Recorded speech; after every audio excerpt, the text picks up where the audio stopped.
Hi friends, మనం ఈ video ద్వారా భారతదేశం అసమానతలు అంటే ఒక కుటుంబంలో ఇద్దరు అన్నదమ్ములు ఉంటే ఒకరి దగ్గర ఎక్కువ ఆస్తి, మరొకరి దగ్గర తక్కువ ఆస్తి ఉండడం మనం అసమానతలుగా భావించవచ్చు.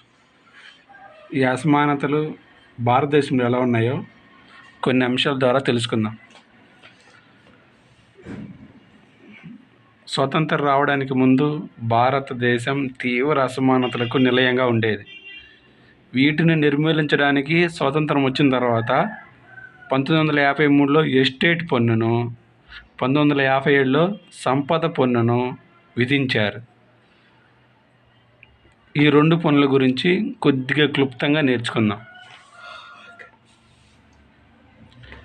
1953లో ఎస్టేట్ పన్నును విధించారు. అంటే ఒక రకంగా ఇది మరణ సుంకం అని చెప్పొచ్చు. వారసత్వంగా వచ్చిన ఎస్టేట్పై విధిస్తారు. వ్యక్తి మరణించిన తర్వాత అతని ఆస్తిపై విధించే సుంకం. అంటే వ్యక్తి చనిపోయిన తర్వాత వారసులకు సంక్రమించిన ఆస్తి విలువను బట్టి వారసులకు చెల్లించిన పన్నును వారసత్వ సుంకం అంటారు. సంక్రమించిన ఆస్తుల నుండి రుణాలు తీసివేసి నికర విలువపై విధిస్తారు. 40% విధించేవాళ్ళు.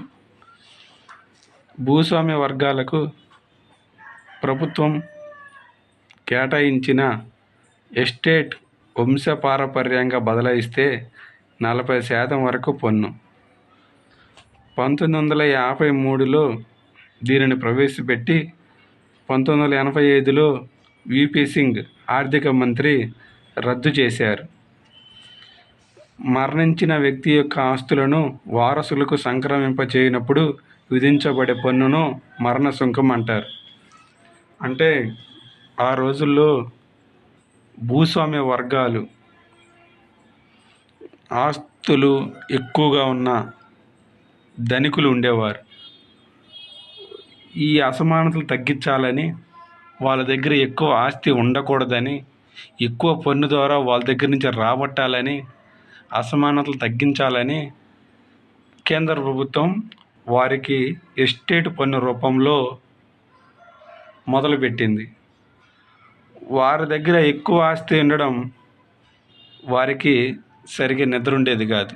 ఎందుకంటే వాళ్ళు చనిపోయిన తర్వాత వారి వారసులకు ఆ ఆస్తి ఇచ్చేటప్పుడు సుమారు 40% విధించేవారు.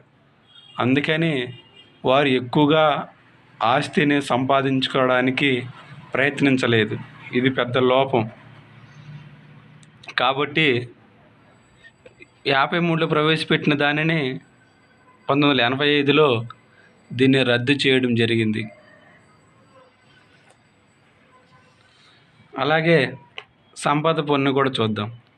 1957 నికోలస్ కాల్డర్ సూచన మేరకు 1957 ఏప్రిల్ నుండి ప్రవేశపెట్టారు. రాజా చల్లయ్య కమిటీ సిఫారసులలో షేర్లు, బాండ్లలో సంపద పన్ను మినహాయించాలని సూచించాడు. 1992-93 నాటి ఆర్థిక మంత్రి మన్మోహన్ సింగ్ షేర్లు, బాండ్లు మినహాయించారు.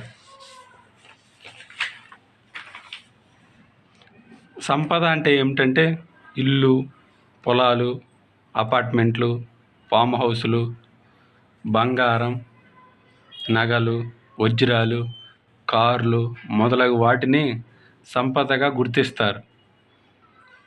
2009-10 సంవత్సరం నుంచి 30 లక్షలు వాళ్ళ సంపద 30 లక్షలు దాటితే వారిపై సంపద పన్ను విధిస్తారు. ఒక వ్యక్తికి కలిగి ఉన్న స్థిరచర ఆస్తులు ఆస్తి కిందకు వస్తాయి.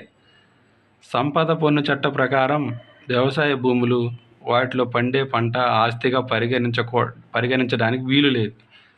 బాటకం ఆస్తుల విలువ నుంచి చెల్లించవలసిన రుణాలు తీసివేస్తే నికర సంపద వస్తుంది. దీనిపై పన్ను విధిస్తారు. ఈ పన్నును చాలా కాలం పాటు వామపక్షాల ఒత్తిడి మేరకు కొనసాగించారు.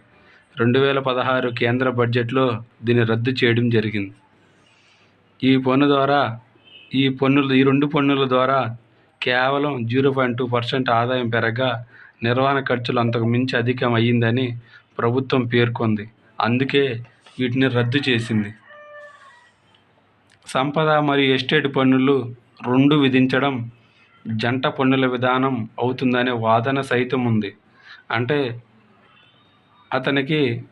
అతను చనిపోయిన తర్వాత కొడుకులకి 40% పన్ను విధించగా మిగతా ఎంత ఆస్తి ఉంటే అంత కొడుకుకి ఇస్తారు. మరలా వాడి దగ్గర 30 లక్షలు అంత సంపద ఉందనుకోండి, మళ్ళా సంపద పన్ను విధిస్తారు. అందువల్ల ఈ 2 జంట పన్నుల విధానం అంటారు. భారత్లో స్వతంత్రం వచ్చిన తర్వాత నుంచి 1980 వరకు అసమానతలు తగ్గాయని ప్రపంచ అసమానతల ల్యాబ్ నివేదిక వెల్లడించింది. 1979లో 2.9 జీడిపి గ్రోత్ రేట్ ఉంటే 80లో 5.6 అయింది.